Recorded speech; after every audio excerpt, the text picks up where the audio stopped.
नमस्कार. आपण ऐकतोय पुष्पाताई नाईक लिखित संत जनाबाईंचे सार्थ अभंग आणि अर्थ या पुस्तकाचं प्रकाशन केलेलं आहे आशिदा प्रकाशन, डोंबिवली. आज आपण हरिश्चंद्र आख्यान ऐकतोय. अभंग आपण आज घेणार आहोत 299 पासून. अभंग 299 ऐकूयात. विश्वामित्र द्विज चिन्ह स्वप्नी प्रकटे आपण, देखूनी या द्विजवराते नमी येले जोडूनी हाते. राव बोलाय उदारपणी काय इच्छा आहे मनी, दयावंत धर्ममूर्ती तुझी तिन्ही लोकी कीर्ती. अंकुश कडी या लेखणी राया ओपी माझ्या पाणी, उदारपणे देसी जरी उदक घाली माझे करी.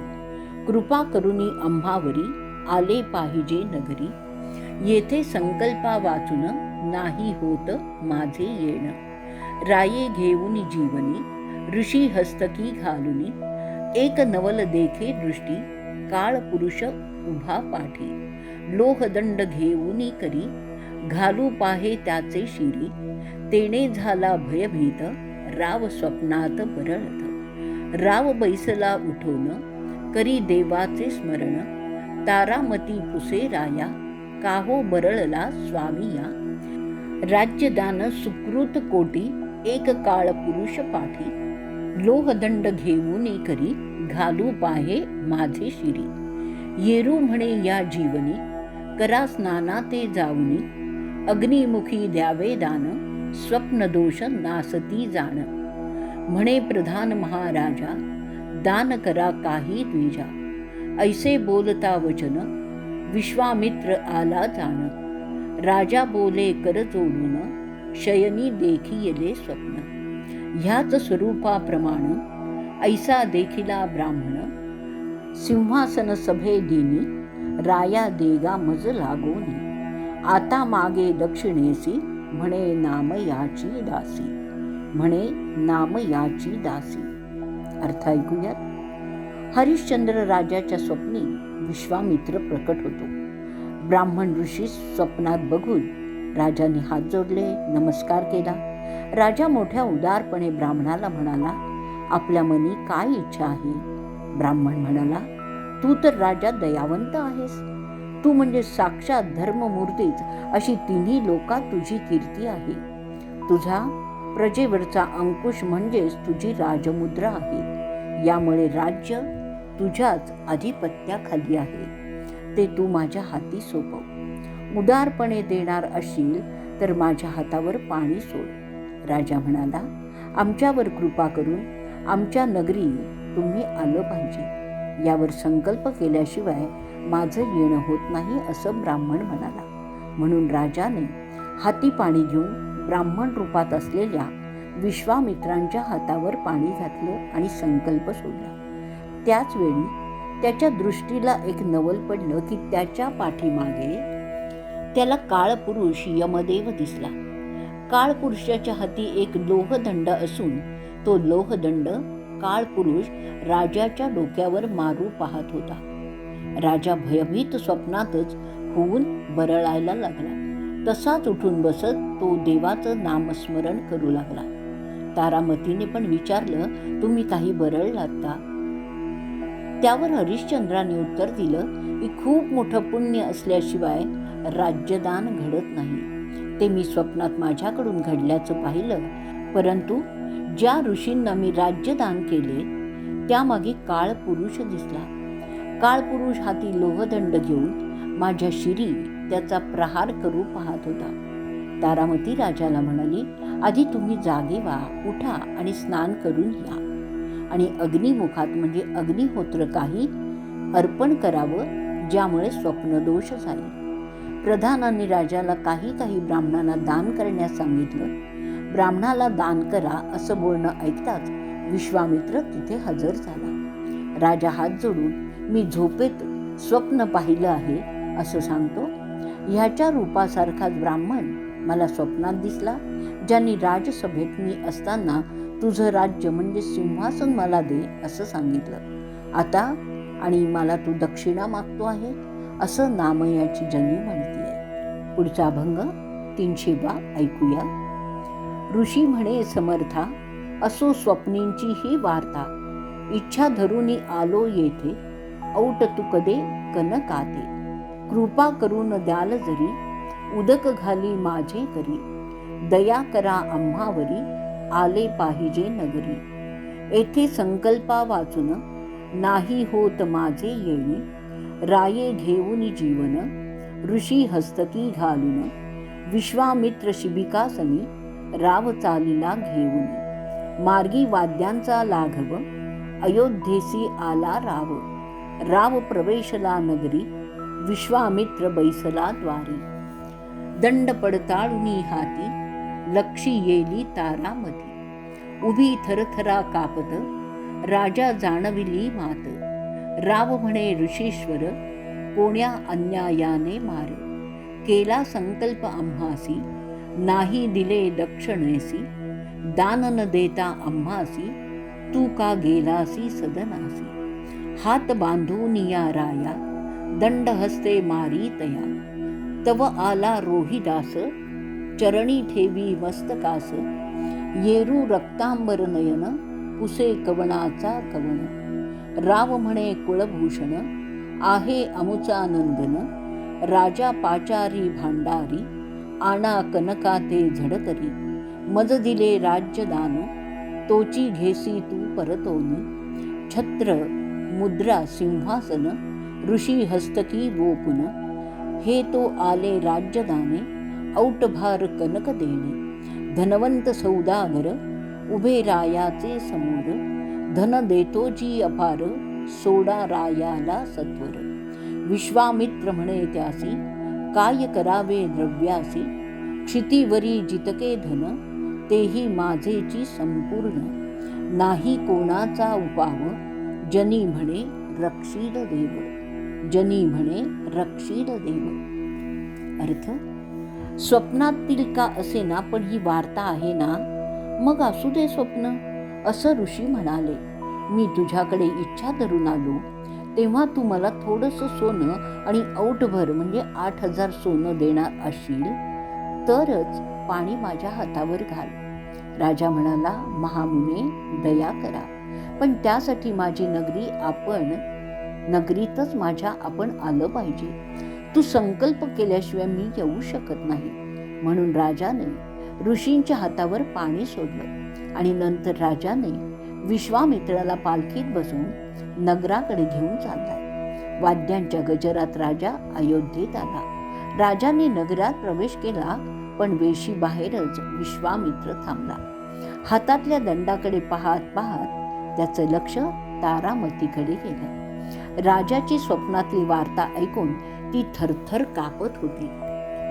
राजा ऋषींना म्हणाला, कोणत्या अन्यायामुळे तुम्ही मार देत आहात? ऋषी म्हणाले, दक्षिणा देण्याचा संकल्प करून अद्याप ती मला तू दिली नाहीयेस. मला दान देताच तू तुझ्या घरी गेलासच कसा? राजाचे हात बांधून हातातील दंडाने राजाला मारत असताना रोहिदास तिथे आला आणि ऋषींच्या चरणांवर तो नतमस्तक झाला. लाल डोळ्यांनी युक्त अशा ऋषींनी, तू कोणाचा कोण असं विचारलं. आमच्या कुळाचा कुलभूषण माझा मुलगा आहे असं राजाने सांगितलं. राजाने भांडार सांभाळणाऱ्याला बोलवलं आणि सोनं आणण्यास सांगितलं. मला दिलेलं राज्य तेच तू परत येतोयस? राजाने स्वतःचे असं छत्र आणि राजमुद्रा, सिंहासन हे सर्व ऋषींच्या हाती दिलं. आता हे सर्व मी दानात दिलं असताना सोनं 8,000 तोळे 3.5च्या पटीने देणं आहे. ऋषी आता धनवंत सौदागर होऊन राजा पुढे उभा आहे. तेवढ्यात भांडार रक्षक येऊन म्हणाला, अपार धन मी तुम्हाला देतो, पण राजाला त्वरित सोडून द्या. त्यावेळी विश्वामित्र म्हणाले की अरे, या धनद्रव्याचं काय करणार? पृथ्वीवर जेवढं म्हणून धन आहे ते सारं माझंच आहे. यावर कोणताच उपाय चालेना. आता देवच राजाचं रक्षण करील असं जनी म्हणतीये. इथे मी शब्दार्थ सांगायची विसरले, ते सांगते. औट म्हणजे 3.5, तुक म्हणजे वजन, महत्व, शिबिका म्हणजे पालखी, वोपून म्हणजे देऊळ. आपण पुढचा अभंग ऐकूया. 301. राव म्हणे अहो ऋषी, काशी खंड वाराणसी, तेथे जाऊन या आम्ही ऋण फेडू तुमचे स्वामी. 1 मासाची अवधी तुम्ही द्यावी कृपानिधी. ऋषी म्हणे खरे बोला ना तरी शापीन तिघांना. रोहिदास म्हणे त्यासी गहाण राहीन तुम्हा पाशी. पितृवचनाचे ऋण त्यांचा उतराई होईन. ऋण हत्या आणि वैर नाही चुकत मेल्यावर. ऐसी बालकाची वाणी ऐकूनी दचकला मनी. ऋषी बोलिला नृपासी नको राहू आमुचे देशी. निघे निघे त्यासी म्हणे बाहेर आली तिघे जणे. वनी निघाला त्वरित झाला लोकांचा आकांत. लोटपूर जाती पळा नेत्र उदकी व ढळ ढळा. कैसा ब्राह्मण पहा हो नृपचंद्रा लागी राहो. राजा बाहेर दवडूनी पाहे आमुचाची धणी. नगर लोकांसी फिरवूनी राव निघाला तेथूनी. अलंकार देखियला मागे विश्वामित्र आला. माझ्या राज्यातील संपत्ती तारामती धरली हाती. घेई भूषण उतरवणी म्हणे नाम याची जनी. म्हणे नाम याची जनी. अर्थ, राजा ऋषींना म्हणाला अहो ऋषी, आम्ही काशीखंड वाराणसीला जाऊ. तिथे राहून स्वामी आम्ही तुमचं ऋण फेडू. हे ऋषीवर्या, हे कृपानिधे, महिनाभराचा अवधी आम्हाला तुम्ही द्यावा. ऋषी म्हणाले खरं बोला नाही तर मी तुम्हा तिघांनाही शाप देईन. तेव्हा रोहिदास म्हणाला महिनाभरात ऋण न फेडल्यास मीच तुमच्यापाशी गहाण राहील आणि पितृवचनाचे ऋण फेडून मी पित्याचा उतराही होईल. आणि ऋण हत्या आणि वैर हे मेल्यावरही कुणालाही चुकत नाही हेही तो बोलला. अशी बालकाची वाणी ऐकून मनात तर ऋषी दचकलेच आणि राजाला म्हणाला आमच्या देशात तू राहू नकोस, निघा निघा असं म्हणताच तिघेही बाहेर पडले. त्वरित वनाकडे निघाले. तोच लोकांचा आकांत झाला. प्रजेच्या डोळ्यातून अश्रूंचे पूर वाहू लागले. चंद्रासारख्या आमच्या राजाला बाहेर काढलं असा कसा हा ब्राह्मण राजाला बाहेर काढून आमचा धनी होऊ पाहतोय. आपला नगरवासियांना राजाने फिरवून लावलंय आणि स्वतः पुढे वनाकडे मार्गक्रमण केलंय. एवढ्यातच विश्वामित्रांचं लक्ष तारामतीकडे गेलं. तिच्या अंगावरचे दागिने पाहिले आणि ते म्हणाले ही संपत्ती माझ्या राज्याची आहे. आणि तारामतीचा हात धरला. तिचे सर्व अलंकार उतरून घेतले असं नामयाची जनी म्हणतीये. पुढचा अभंग ऐकूया. 302. विश्वामित्रे जाऊन पुढे वणवा लाविला चहूकडे. तुमे दाटले अंबर ज्वाळा येती भयंकर. विश्वामित्र काय केले राया बाळा ते चुकविले. दोघे न पडता दृष्टी होऊन या परम कष्टी. म्हणे आहा हा कटकटा काय लिहिले अदृष्टा.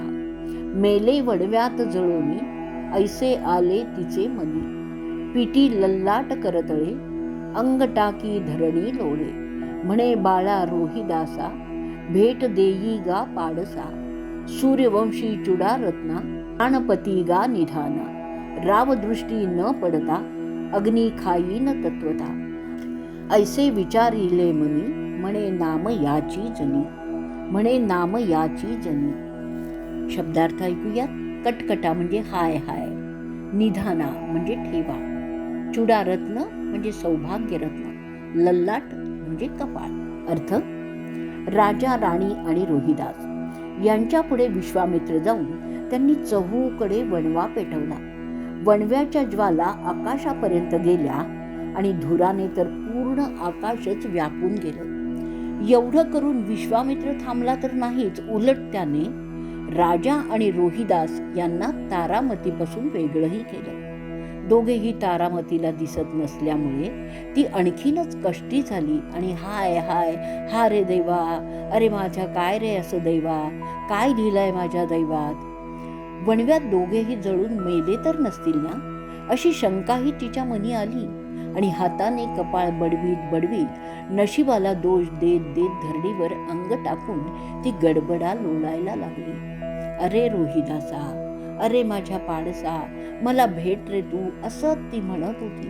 सूर्यवंशींचे तिघे सौभाग्यरत्न प्राणपती, तिच्या सर्वस्वाचा ठेवा जो राजा हरिश्चंद्र, तो जर मला दिसला नाही तर मी हा लागलेला सगळा वणवा म्हणजेच अग्नी खाऊन टाकीन, असं विचार रारामतीच्या मनात येत होते आणि नामयाची जनी हे सांगती आहे.